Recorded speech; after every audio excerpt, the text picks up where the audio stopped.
The wind never stopped screaming over the moors. But inside Wuthering Heights, something even more restless stirred. Heathcliff was crumbling, not in body, but in spirit. He roamed the house like a ghost in his own nightmare. He stopped eating. He stopped speaking. And at night, he whispered to the air, "Catherine, don't leave me again." He believed she was there, her presence, like cold air brushing his cheek, her voice murmuring just beyond the walls. Meanwhile, in the quiet corners of the house, Cathy and Hareton were finding pieces of light. It started with books, then smiles, then soft touches, brief, electric, forbidden. One evening, as rain tapped gently against the windows, Hareton brought her a single white rose from the garden, the only one that bloomed. "I saw it and thought, it was like you," he said, awkward but sincere. She looked up, her eyes wet. "No one's ever brought me a rose before," she whispered. "Not even Linton, not even my father." Hareton took her hand.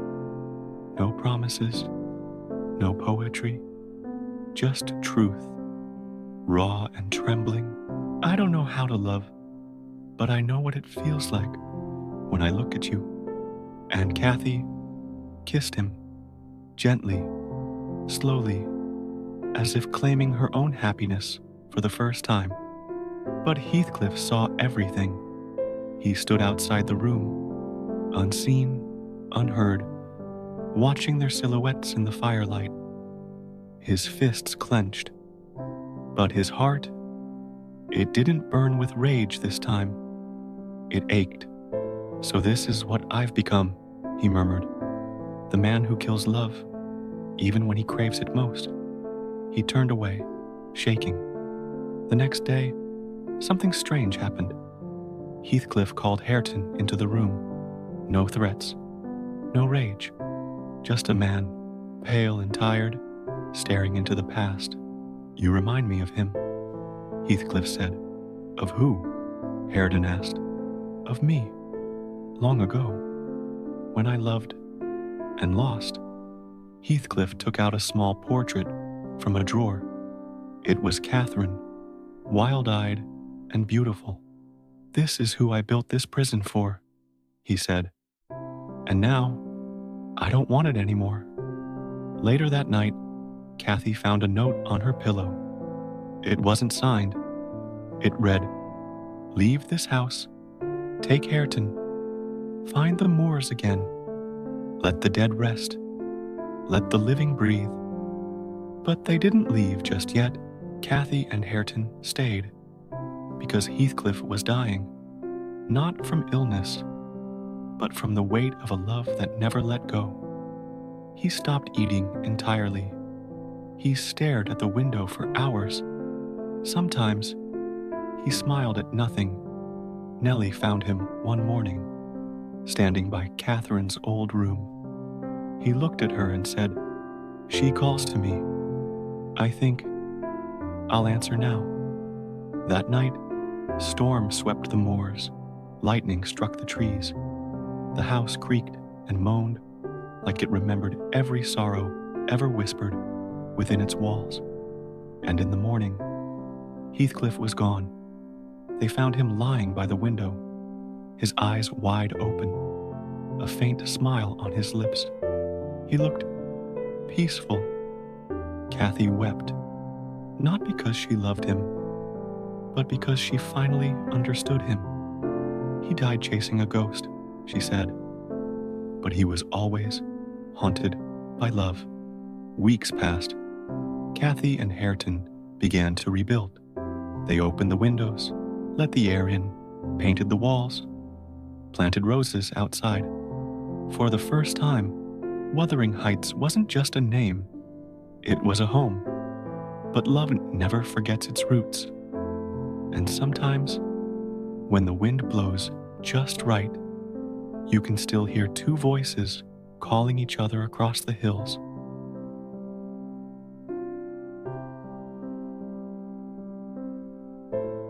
The days after Heathcliff's death passed like slow-moving clouds over the moors. Heavy, silent, uncertain, Cathy stood at the window where he had died.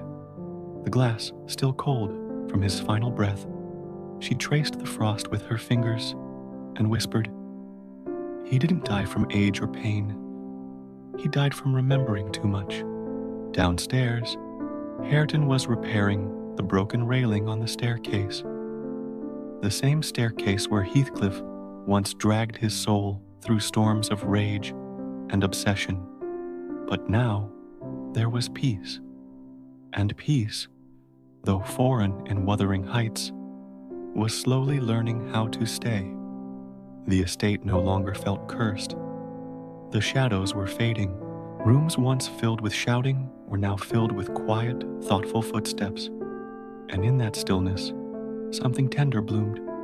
Love, not wild, all-consuming, destructive love like Catherine and Heathcliff's, but soft, growing love, the kind that heals, not hurts. One afternoon, Cathy found an old box beneath the floorboards of her father's study. Inside were letters, dozens of them, letters written by Catherine Earnshaw. Never sent, never read. One line stopped her cold. "Tell Heathcliff, even in death, I am his, but I fear he will chase me beyond this life and never let go." Cathy clutched the paper to her chest, tears spilling freely. "He never did let go," she whispered, "but maybe now he's with her." She showed the letter to Hareton that night. They sat by the fire, their hands gently laced together. "Do you ever wonder," Hareton asked softly, "if we're just echoes of them?" "Maybe," Cathy replied, "but maybe we're their redemption." He looked into her eyes and saw not Catherine or Heathcliff, but Cathy, his Cathy. "Then let's build something better." The next few weeks were filled with change. Wuthering Heights was no longer closed off from the world. Cathy opened its gates to children from the village, letting laughter echo through the halls once more. Hareton restored the broken stables, planting a garden beside them, and together, slowly, they began to erase the legacy of cruelty that had once lived in every corner of the house.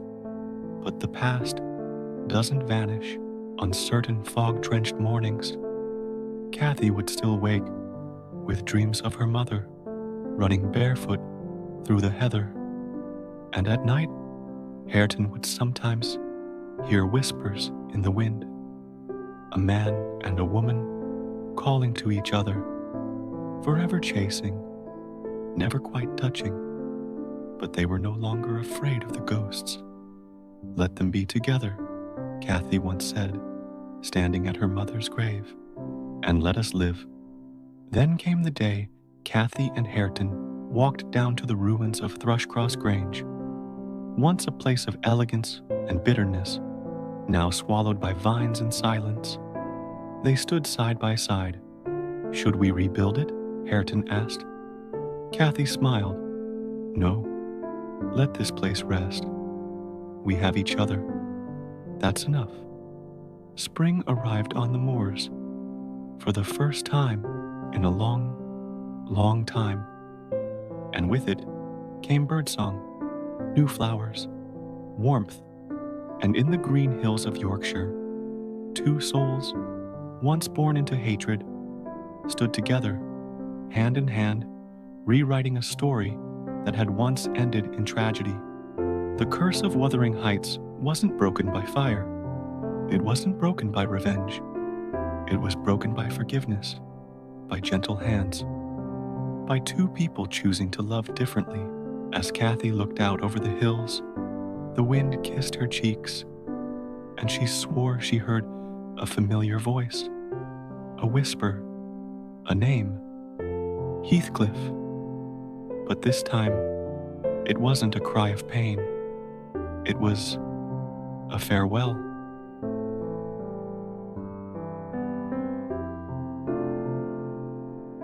stars had always whispered secrets, storms, sorrow, but now they whispered something new, hope. For the first time in decades, Wuthering Heights was not a place to fear. It was alive, and so were the two people who called it home.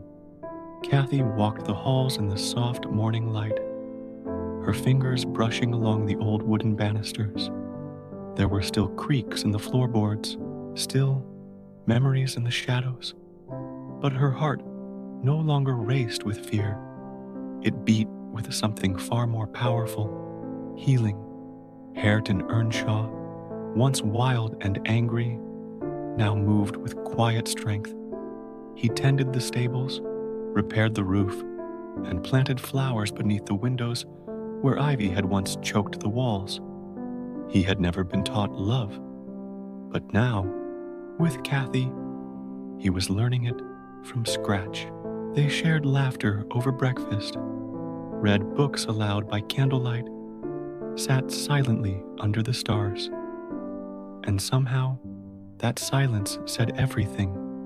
"We're the future of this place," Kathy whispered one evening. "We're its second chance." One day, while clearing out the attic, Kathy discovered a hidden compartment in an old trunk. Inside, a bundle of letters, tied with silk, sealed with a faded L. They weren't from Heathcliff, not from Catherine, but from Isabella Linton, Heathcliff's long-estranged wife, to her brother Edgar. In them, she spoke of pain, exile, and a child named Linton. Heathcliff was not just cruel, she wrote. He was haunted, driven mad by love. I pity him and fear him. Kathy read each page slowly, trembling. These weren't just old letters, they were pieces of a broken heart. Even the villains were victims, she murmured. No one escaped the storm. That night, Kathy showed the letters to Hareton. They sat near the fire, the air thick with memories and questions. How much pain was buried here? She asked. How many stories were silenced? Hareton looked into her eyes. Then let's speak them. Let's not hide anything. This house deserves the truth, and so do we. And so, they began recording the past. Kathy started a journal. Hareton carved names into a memory wall in the garden, each one a soul who had lived, loved, and lost at Wuthering Heights. Catherine, Heathcliff, Edgar, Isabella, Nellie Dean. They were all part of us, Hareton said. But we don't have to repeat them. Then, under a sky heavy with spring rain, something beautiful happened. Hareton proposed, not with grand words. He wasn't that kind of man, but with honest eyes, calloused hands, and a silver ring he'd spent weeks shaping himself. I don't have riches, he said, but I have this heart, and it only knows your name.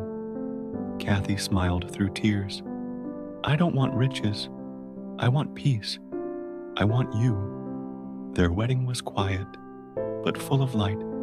The villagers came, once afraid of Wuthering Heights, now curious and open-hearted. Children scattered wildflower petals. Old women cried softly. The priest spoke of renewal, of light after darkness. And when Kathy walked toward Hareton, beneath a sky streaked with gold, even the wind seemed to pause. This is not just a union, the priest said. This is a reckoning and a rebirth. They danced that night in the great hall, once filled with screams, now echoing with laughter. Kathy's dress was simple, but she wore her mother's pendant. Hareton wore his father's old coat, cleaned and mended. And the house? It stood taller than ever, not because of bricks, but because of what now filled it, Love, forgiveness, future. As they sat by the fire, Kathy asked, "Do you think they're at peace now?" Hareton nodded. "Heathcliff, Catherine, even Linton. I think they've stopped chasing."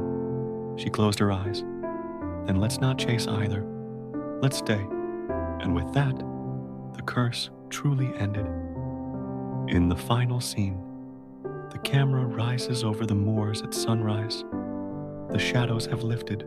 A young girl runs laughing across the grass. Kathy and Hareton's daughter, perhaps. And Wuthering Heights stands not as a haunted house, but as a home.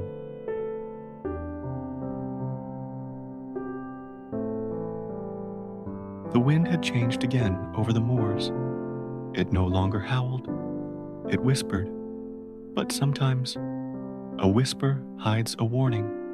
Kathy stood by the window, her fingers curled around a teacup, staring into the misty distance. She felt something coming.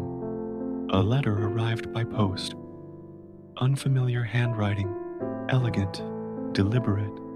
The seal, a faded crest, Thrushcross Grange. Inside was a short message.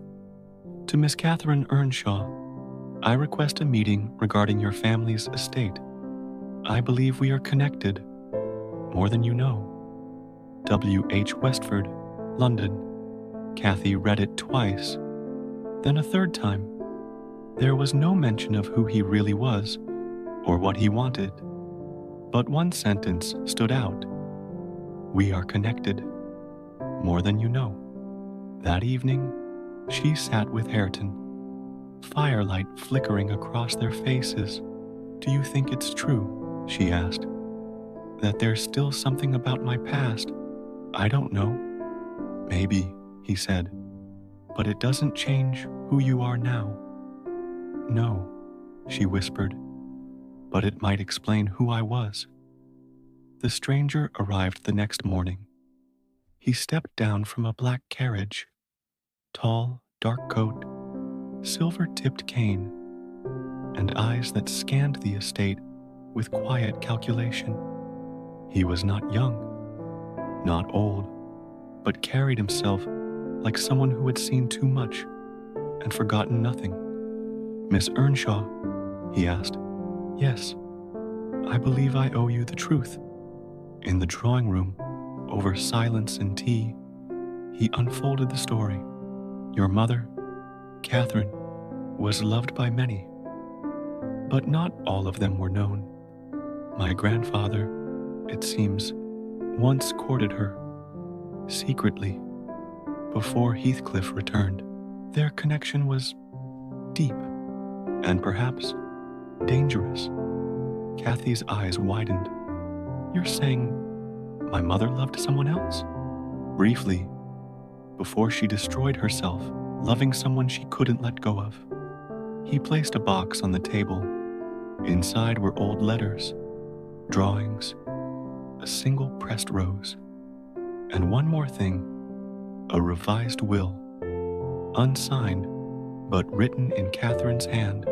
If anything happens to me, I want the child to be protected, even if the man I love is the one who hurts us. Kathy sat frozen. The weight of the past, a past she thought was over, suddenly returned. What if her mother had tried to escape Heathcliff? What if love had blinded her and destroyed her? And now, what if Kathy was walking the same road? The visitor stood. I do not wish to disrupt your life, he said, but I believe you deserve to know everything. You are part of more than one legacy, and one day your child may ask who you truly are. Then he was gone. No threats, no claims, just truth, like a match dropped in dry grass. That night, Kathy walked the moors alone. She heard the wind call her name, but softer now. Kathy. She turned, and for just a moment, in the fog, she saw them, her mother and father, young again, standing hand in hand, not angry, not broken, just watching, just remembering. She whispered to the wind, "I'll carry your name, but I'll write my own story." And the mist swallowed them whole. The next morning, Kathy and Hareton began clearing out the old Grange papers, deciding to rebuild the connection between the two estates, not as a curse, but as a beginning. Wuthering Heights and Thrushcross Grange would no longer be battlegrounds. They would be homes,